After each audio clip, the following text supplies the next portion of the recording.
A reading from the Holy Gospel, the Gospel according to Luke, chapter 9. He summoned the 12, no commentary, chapter 9. He summoned the 12 and gave them power and authority over all demons and to cure diseases, and he sent them to proclaim the kingdom of God and to heal the sick. He said to them, Take nothing for the journey, neither a walking stick, nor sack, nor food, nor money, and let no one take a second tunic. Whatever house you enter, stay there and leave from there. And for those who do not welcome you, when you leave the town, shake the dust from your feet, a testimony against them. Then they set out and went from village to village, proclaiming the good news and curing diseases everywhere. Herod the Tetrarch heard about all that was happening, and he was greatly perplexed, because some were saying John has risen from the dead. Others were saying Elijah has appeared. Still others, one of the ancient prophets have arisen. But Herod said, John I beheaded. Who then is this about whom I hear such things? And he kept trying to see him. When the apostles returned, they explained to him what they had done. He took them and withdrew to a private to a town called Bethsaida.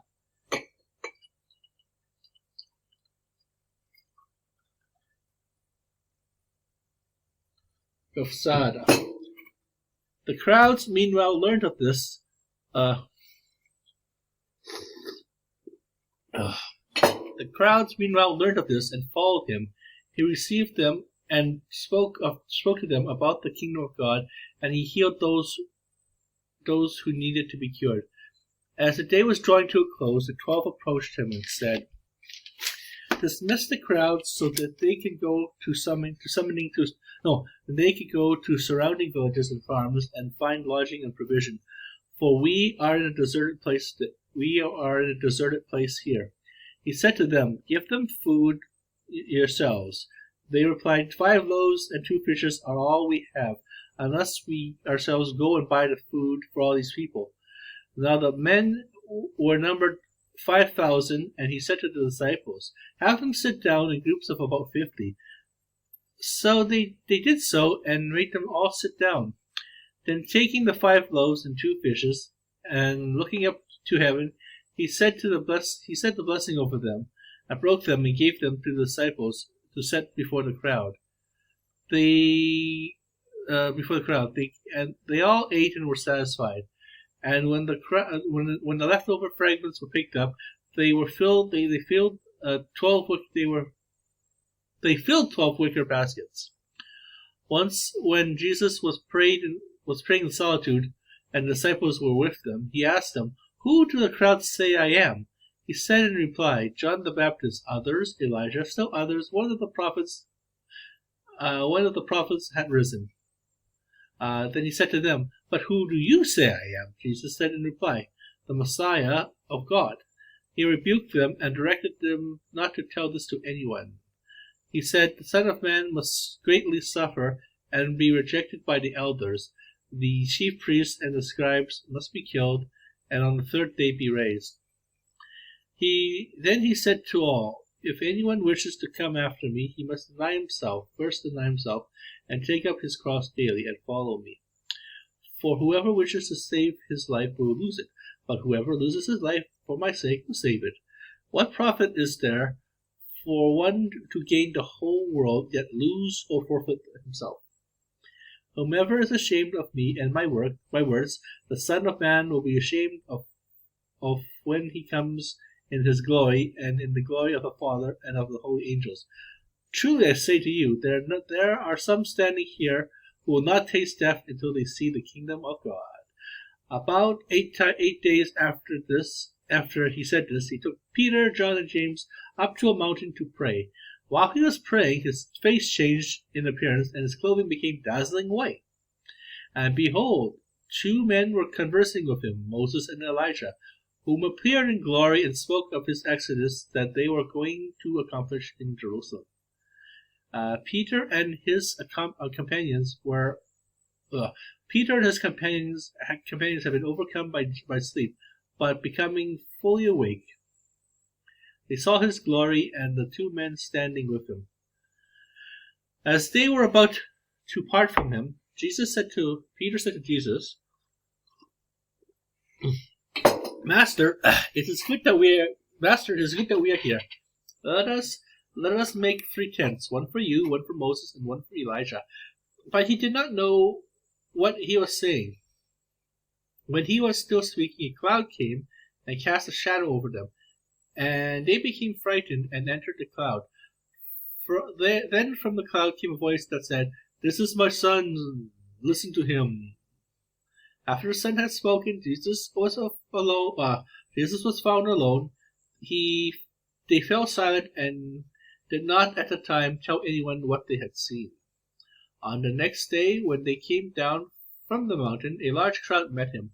There was a man in the crowd who cried out, "Teacher, I beg you, look at my son. He is my only child. For a spirit seizes him, and he suddenly screams and convulses and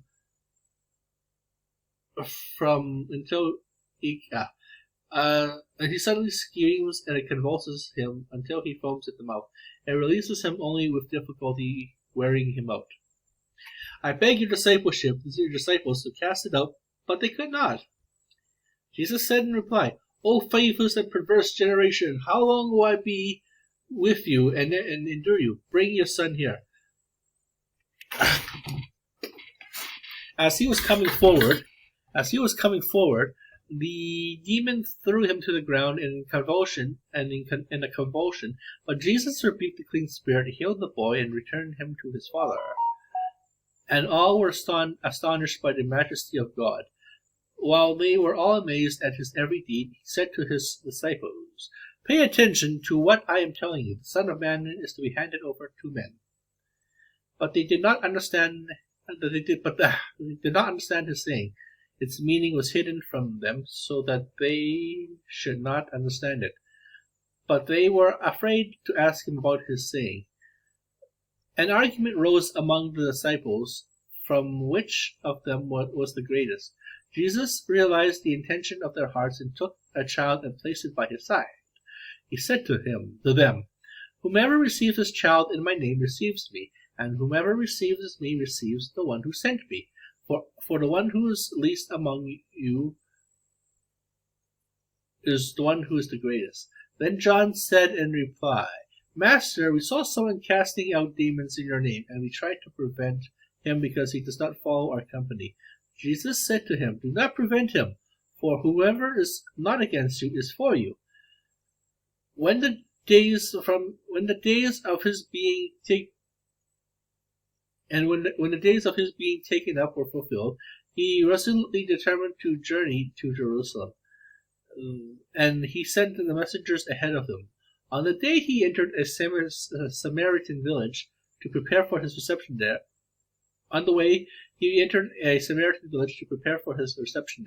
But they would not welcome him because of his destination. The destination of his journey was Jerusalem.